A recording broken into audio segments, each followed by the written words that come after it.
It's a whole new trend. Curved displays, curved phones. And at the forefront are a couple of companies hoping to make the best of those curves. And today we're going to take a look at LG and see what they can do with a top to bottom curve on their new smartphone. Hey, it's Josh Vergara from Android Authority. What's going on, everybody? And this is the LG G Flex. Okay, new challenge. Let's see how far I can get through this entire review without making one curve, bend, or flex pun. This 6-inch screen makes for a pretty large device. There's really no other way around it. This is just a big phone. The sides are pretty thin, however, and completely bare, but that is due to LG's new button layout that was first introduced in the G2, and it returns here on the G Flex. That is the index finger position on the back of the power button flanked by volume rockers. And also the power button on the back does double as a notification LED light. Overall, this is a glossy plastic design that really does encompass the entire phone in some pretty fingerprint-prone material.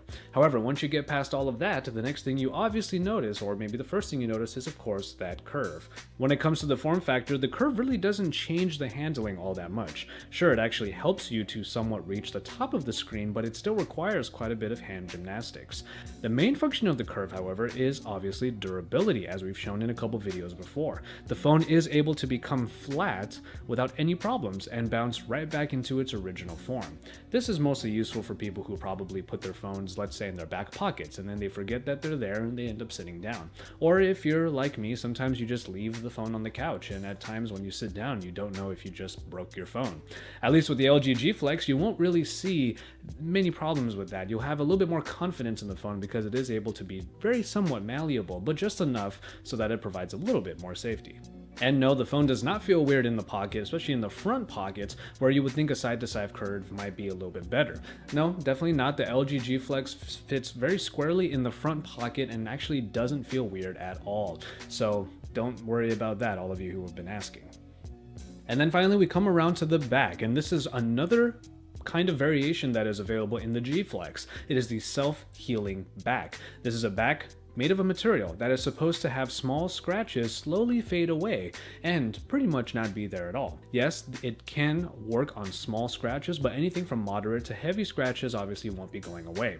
Our drop test proved this because very deep scratches did happen onto the back of the phone when we dropped it on its back, and after a few hours, yes, they improved. Let's say the color came back, but certainly they were not eradicated, and it never quite improved after that. And even for the small scratches, it's more of a first glance type of thing. If you look very closely at where those small scratches once were, as you might not be able to recognize them, you might actually see remnants of them still there. The scratches don't completely go away, but they do get improved somewhat. It's kind of like polishing a crater, like I said during the drop test. So this is not a phone that is meant for one-handed usage, it's meant for two-handed usage, but that curve definitely does serve a purpose, and in terms of the design, it might allow your phone to survive the elements a little bit better than most of the ones you've probably owned before. Now when it comes to the display, we might find one or two kind of peculiar choices. This is a 6-inch screen that brings 720p resolution and 245 ppi. And as you can see here, the curve does somewhat distort the image that you can see there. However, it really just turns out to be pretty cool and really doesn't take away from the experience. It is far from experience breaking. Yes, I did ask the question myself, why is a screen this big and potentially this good, knowing what LG is capable of, using 720p resolution rather than 1080p resolution? It seems like a bit of an odd choice. But you know what, after using the phone for a little while, I do have to say that 720p resolution, you actually really don't notice it after some time. Do I notice the lower resolution in the YouTube videos? Yeah, a little bit. Did it ruin an otherwise good viewing experience? No, definitely not. For the distance that this screen may be away from your face, the text still looks quite good, and even when you zoom in, it still generally stays that way. Ultimately, LG's prowess with screens is properly represented here, regardless of the resolution. And besides, the good colors make for enjoyable media all around. You'll have a good time watching pretty much anything on this phone, or playing anything on this phone, or even reading anything on this large screen. And that is a testament to how LG is able to make even 720p resolution work for you on a 6-inch screen. If there's one place that LG didn't want to have any compromises, it is in the performance aspect. Yes, the G Flex comes with the best powered processing package available. The Snapdragon 800 backed by the Adreno 330 and 2 GB of RAM. There is no shortage of power, speed, and reliability from the snappy Optimus UI. The good performance was needed in the LG G Flex because of the added multitasking additions. The ones you probably know already are the slide aside, and then LG added into this phone dual window, which is basically a multi-window version that LG has put into this phone. Rest assured, you will be able to get all you need done on the powerful G Flex, even sometimes all at once. So aside from the curve and the healing back that were already covered in design, the hardware is pretty largely simplistic. The phone comes with 32 GB of storage, which is a pretty respectable amount considering you don't have any higher or lower capacities. The usual bevy of connectivity tools are included and are largely standard. Now speaking of which, phone calls did come in just fine, with everything coming in crisp and clear in the phone speaker through the LG G Flex. And when it comes to the main audio speaker, it is actually not that bad. It gets quite loud and has some richness to it. Now where the G Flex really shines when it comes to hardware is in the battery usage. The phone easily handled a full day of moderately heavy usage, and is likely to be able to handle yet another half day if the power saving was on. If you're just a moderate user of your smartphone, then you could get maybe about 2 days worth of life out of the G Flex. Thankfully, that is one of the main trade-offs when it comes to big phones. They might be large and they might be a little bit harder to handle, but the battery inside matches the size and will likely last quite a while. From a big phone like the LG G Flex, you could kind of expect a big camera, and that is exactly what you get here with a 13 megapixel camera optic package that alludes to some pretty high quality pictures. While we could expect that the G Flex takes some cues from the G2 camera, it does not come with optical image stabilization, unfortunately. Well, the app does come with quite a few ways of getting creative. There are a bunch of modes including HDR, panorama, and dual camera shooting, along with a couple different ways of using burst shot modes. One of the cool additions happens to be in the LED light that covers the power button on the back. You are able to keep the phone turned around in order to get a high quality portrait, and once you see a green light on the LED denoting that it has detected your face and has focused on it, you can press the volume down button in order to take the actual photo.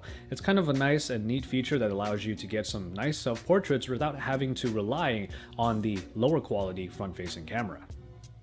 Pictures do tend to be quite good from this camera, though the optics tend to go for the slightly overexposed photo. So for those of you that might be photogs, if you look at the picture you might see it's a little bit lighter than you want it to be.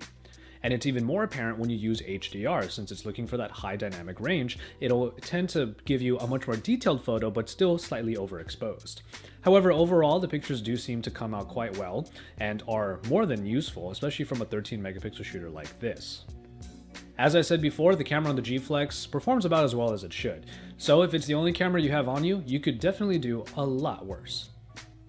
And finally, we make it to the software portion. Many of the features that were introduced in the G2 do make it onto the G Flex. However, I will say that there really aren't any features that take advantage of this curve. The only one that kind of does actually has nothing to do with the curve. It is just that when you are on the lock screen and you move the phone up and down, it follows along that axis and allows you to see the background of the lock screen sort of move along with it. Yeah, that's pretty much it.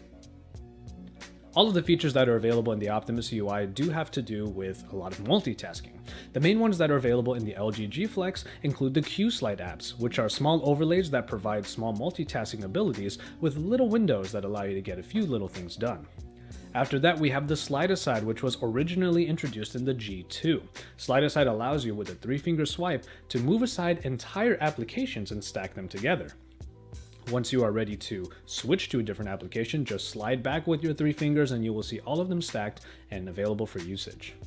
And then finally, the newest addition, and arguably probably the most useful one, is the dual window. Now this is a multi-window functionality that is very welcome on a large screen such as this. Hold the back button at any point and you will be greeted with a list of applications that you can put on the top or the bottom. And then after that, when the two apps are running at once, like let's say YouTube and let's say the browser for a website, you can always switch the two, move the bar up and down. It's a very nice addition for especially a large screen that you can take advantage of all that real estate with. But overall, the Optimus UI tends to really shove its features into your face. After all, when you bring down the notification dropdown, you'll see all of the options right there in front of you, and there's not a whole lot of room for just your notifications. So overall, the Optimus UI tends to lower its simplicity quotient, but in the end, I do like the utilitarian take on Android, even if it doesn't come off as the most elegant setup ever. Now, while we don't have any official pricing when it comes to the LG G Flex in the West, it has been on sale in South Korea for maybe a couple weeks now. And in South Korea, the price converted from the South Korean won and over to the US dollar comes in at about $940. Now, that's a really hefty price point, but what we do know is that the phone is coming to AT&T, T-Mobile, and Sprint. And for a high-end phone like this, I wouldn't be surprised if you had to do a 2-year contract and this phone still came in at that high-end price of $299. And so, there you have it. The LG G Flex. What we have here is a phone pioneering what is shaping up to be an interesting trend. What the new form factors will mean for functionality will vary by phone, but LG took it to mean durability and style. And in the end, the G Flex gets plenty of points for style, especially for achieving what it sets out to do. Great performance, a wonderful screen proving that resolution sometimes doesn't even matter, and a totally different profile make this a phone made to turn heads. In a growing market of large phones, you don't have to bend over backwards